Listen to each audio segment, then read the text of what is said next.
Бисмилляхи рахмани рахим, вальхамдулиллахи раббил алямин, ассаламу алейкум рахматуллахи ва баракатуху.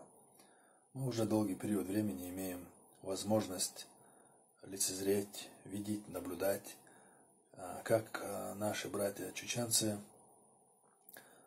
упорнейшим образом создают альтернативную реальность, параллельную реальность под названием ингушский протест, ингушский митинг, который в их фантазиях носит сугубо античеченский характер и связан с Идрисом Абадиевым. Как раз таки, как я понимаю, для того, чтобы легче было назвать его античеченским. Между тем, кстати говоря, Идрис Абадиев на днях выпустил видеообращение, в котором призвал чеченцев прийти к нему и лицом к лицу обсудить имеющиеся к нему претензии. Он готов на них ответить, если ему будет доказана его неправота, он готов извиниться и признать эту неправоту. Так что, братья, вперед за орденами. А между тем, митинг остается митингом вне зависимости от того, есть там Идрис Абадиев или нет.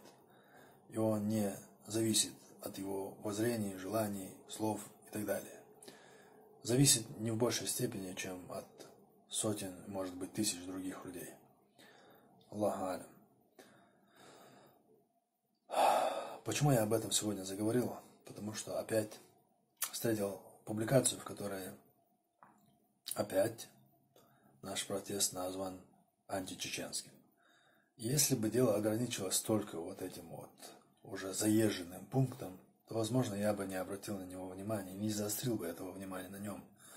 Но дело не ограничилось этим. Итак, на Чечен Ньюс сделал публикацию 12 апреля, в которой он, цитируя, в принципе, дублируя публикацию с Кавказ-центра, значит, там говорится об ингушских студентах в Египте, которые уже более полугода как находятся в тюрьмах Египта.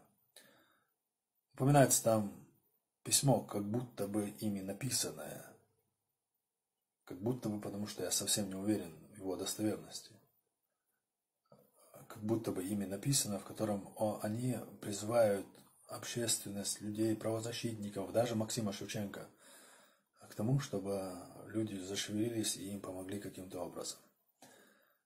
И я сомневаюсь в достоверности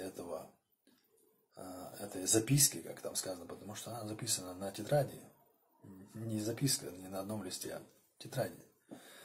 И там упомянут Максима Шевченко, исходя из современных реалий, тяжело в это верится. Но даже если это допустить, даже если, предположим, они делали это заявление, написали действительно эту записку, то я сейчас не это буду обсуждать, а то, как сопровождалась, каким текстом сопровождалась вот эта вот новость. Итак, на Кавказ-центре говорится следующее. Любопытным моментом в этой истории представляется полное безразличие к судьбе своих соплеменников, как марионеточных властей Ингушетии, так и казенной оппозиции,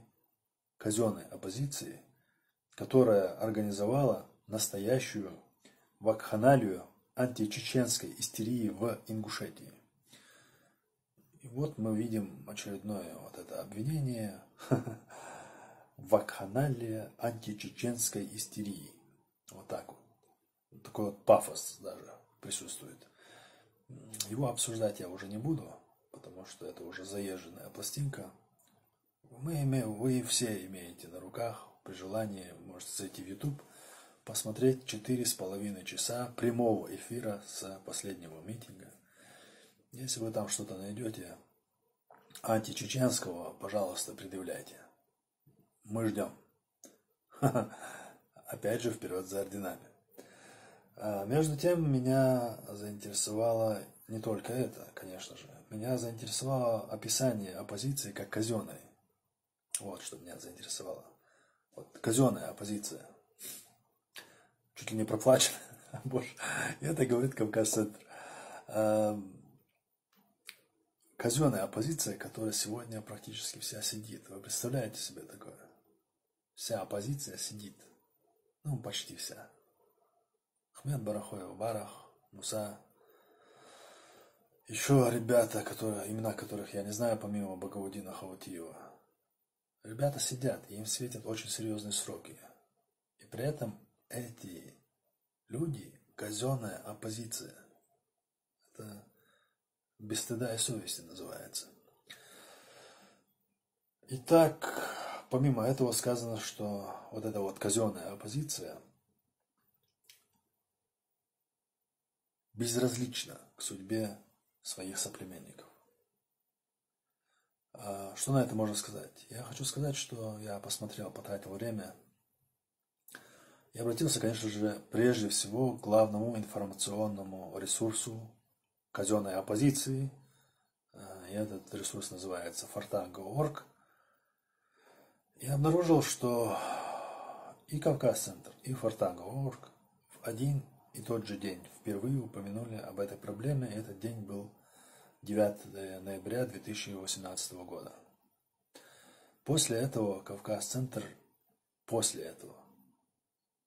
совокупности, вместе с этим, 5 раз упоминал эту проблему. А Fartango.org 12. 12 раз упоминали эту проблему Fartango.org. И при этом главный журналист Fartango.org Изабелла Евлоева делала целый репортаж, видеорепортаж по этой проблематике в конце декабря, выставив ссылку на этот материал на Fartango.org, а сам видеоматериал был размещен на ресурсе «Настоящее время».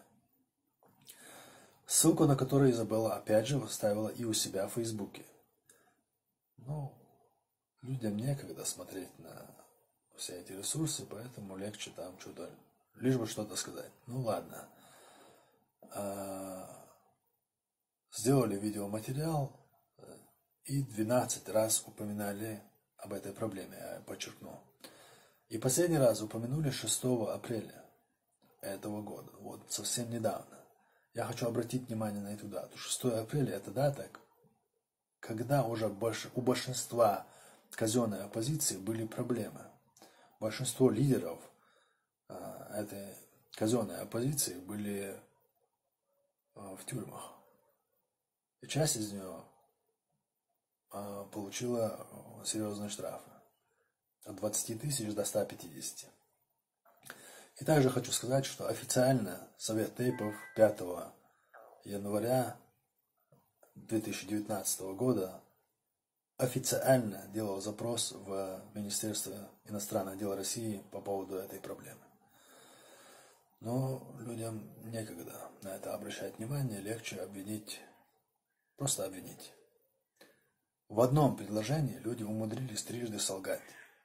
3 раза.